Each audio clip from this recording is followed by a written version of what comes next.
Systemic racism is truly alive.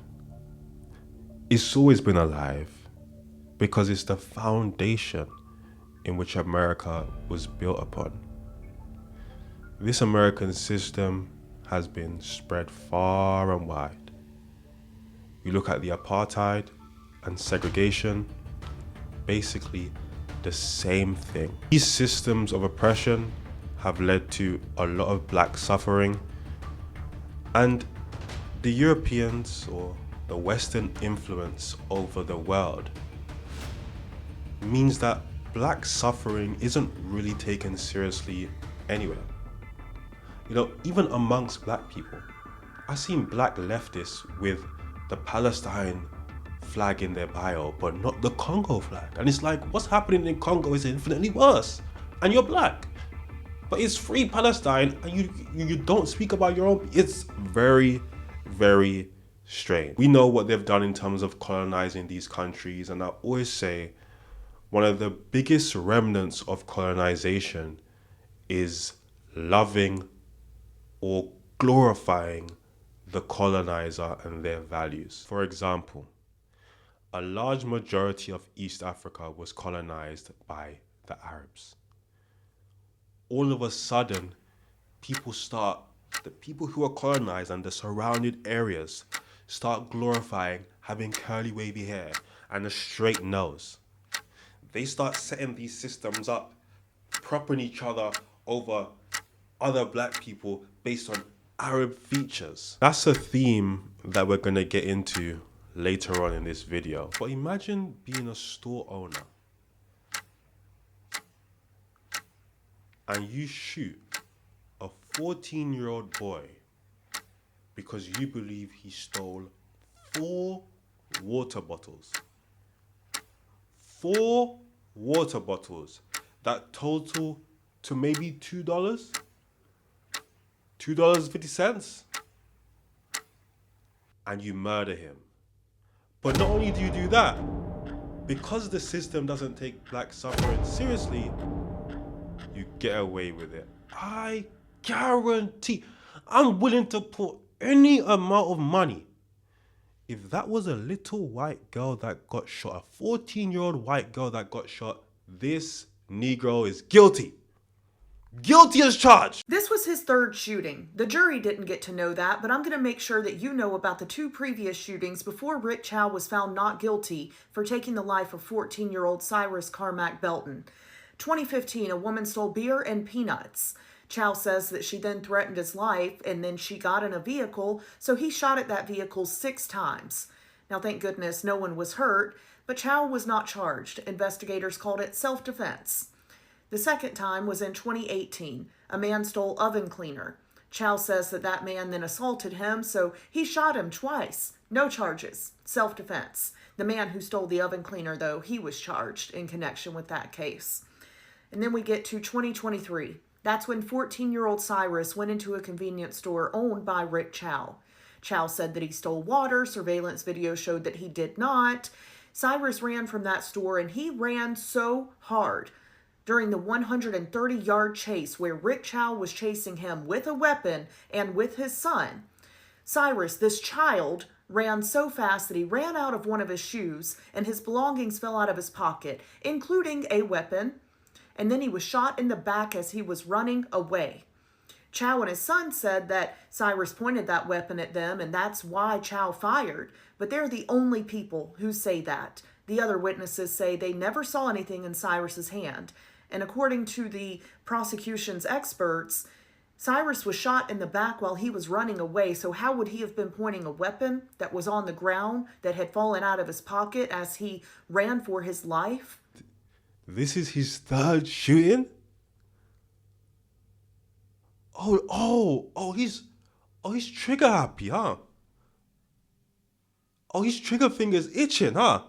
And he keeps getting away, he just keeps getting away with it. Because of this horrific situation, a lot of African Americans are boycotting Asian businesses. Now, I'm not really going to champion that, not going to demonize it either. I get the frustration.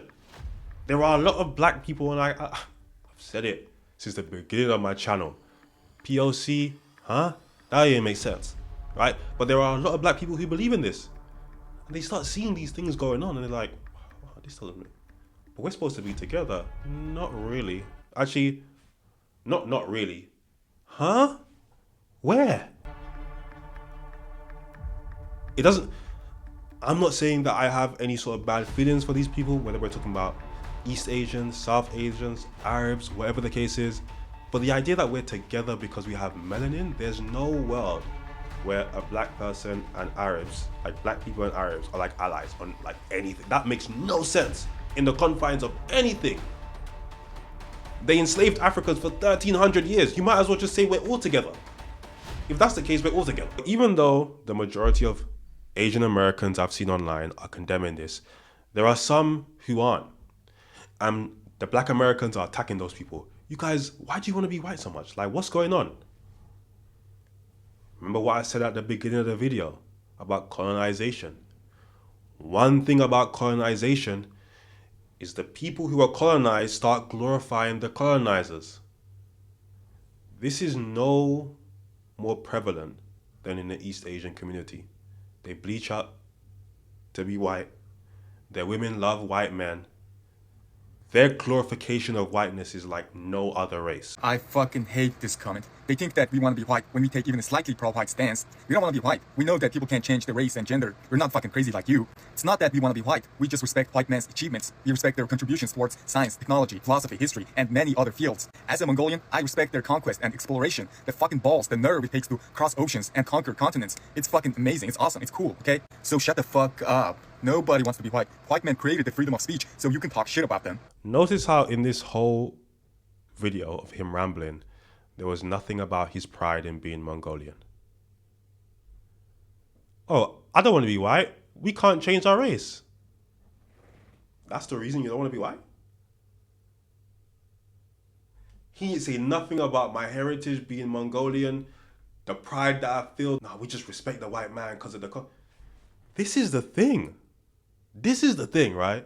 With these specific type of people, very, very weird. But it's not weird because, like I said, you start glorifying the colonizer, you start taking on their traits. So you want their whiteness, but these people are also anti-black. So then you become anti-black because you want to be like the colonizer. In reality, the West have military bases in these East Asian countries where they're raping their women. They're killing their people. They're doing all sorts of crimes. How many wars have you guys been in? They literally colonize you. Black people have done nothing to Asian people. Nothing outside of random acts of violence. Nothing. But yet you have Japanese people being weirdly racist to black people online. Weird. Does anyone know why Japanese people are so obsessed with black people, bro? Why is that all they talk about on Twitter, bro? They describe black people like how Viltrumites describe Thrag. They describing black people like how sorcerers describe Toji Fushiguro. And this shit is no exaggeration, bro. Look at these tweets. 18 million views. The number of encounters with black people in my neighborhood is steadily increasing. Their skeletal structure and the way their muscles are built are on a completely different level from Japanese people. I'm slim, so if I got pinned down, it'd be over in seconds. I never imagined that Vansma Foreigner would climb the ranks in my predictions for my own cause of death. I couldn't have pictured that even a few years ago. Oh my god. I get it, even in my neighborhood or on the train, there's definitely more of them around, and above all, their builds are just on another level. The moment I see what I think, no matter how you slice it, there's no Japanese person that can stand up to that. Even the women, even if their height is about the same as mine, have this thickness and weight class vibe like they're from another world entirely. When I think that one punch from them might just kill me on the spot, it's so terrifying I can hardly stand it. What? Just genuinely strong, those people, yeah, it makes you anxious, right? Even guys find it scary. Even Westerners can't win, so there's no way Japanese people can manage it. Intimidating presence of black people is on another level. From a Japanese perspective, just being near them is nothing but terrifying. Acting like they Kenpachi from Bleach, acting like they got spiritual pressure, bro. I promise you it's not that serious. My neighborhood too, I encounter them every day on my way home from work. In fact, they've even built a house right next to mine and live there, lol. Well, there's no commotion or disruptive behavior or anything, but still, it does feel uncomfortable and anxiety. They're not even doing anything. They're right here, bro. Like, these black kids were dancing, you feel me? You see this, they're dressing like, you know, Japanese citizens, showing love. Bro, they didn't like that. They didn't like that black people were dressing up like Japanese people and making a TikTok. They didn't like that. Like that, they didn't like that at all, bro. Look at this. Look at this. And keep in mind, bro. Keep in mind, white people bombed them, bro. White people evaporated the skin off their bones. They got bombed twice, by the way. Bombed twice.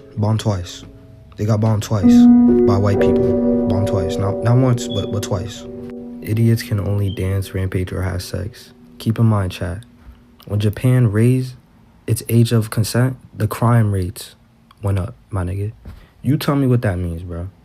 You tell me what that means. And I mean no hate to Japan, you know what I'm saying? I'm very aware of shit. Like, I know that, you know, they had connections with Germany and shit, and that led to the youth idolizing Nazis and bullshit, whatever. But that shit already fucked me up, though. Talking about how, they're scared of us and how we look and all this. I'm like, what's the history of black people doing anything to you? Anything? But you're scared of us? But you love the whiteness, though. Even though they rape your women and they enslaved you guys and they done all this shit to you guys.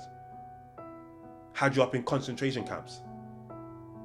Just because they thought you were going to do something. But with black people, you have this feeling towards us. I don't get it. I don't get it. But this woman made this video. I found it absolutely fantastic. Because although she might be semi-joking, she might be whatever, it's so real, man. I cannot believe she said this. Black people, the reason why we're not getting nowhere is because we're not committing enough crimes against humanity. Oh my God. We're not. Up the sick and afflicted. The Asians and Hispanics done fucked around and caught Stockholm syndrome to these white motherfuckers. And we ain't do shit to them. And we the ones that they hate. Absolute facts. It is Stockholm syndrome. And maybe we ain't done enough bad shit, man. Maybe we ain't. Speak to the South Asians about the colorism in South Asia. We ain't never done nothing to the South Asians. Hispanics, racist. White people, racist. Arabs, racist. East Asians. Look what the hell they got going on. We've done nothing to these people. But yeah, you guys let me know your thoughts and opinions on this in the comment section below. It's sad.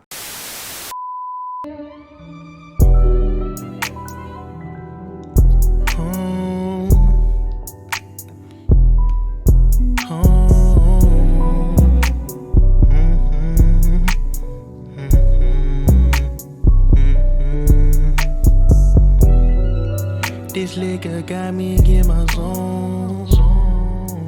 Now I'm blowing up your phone. Blowing weed, smoking the ozone. I just can't let this go. This liquor got me in my zone.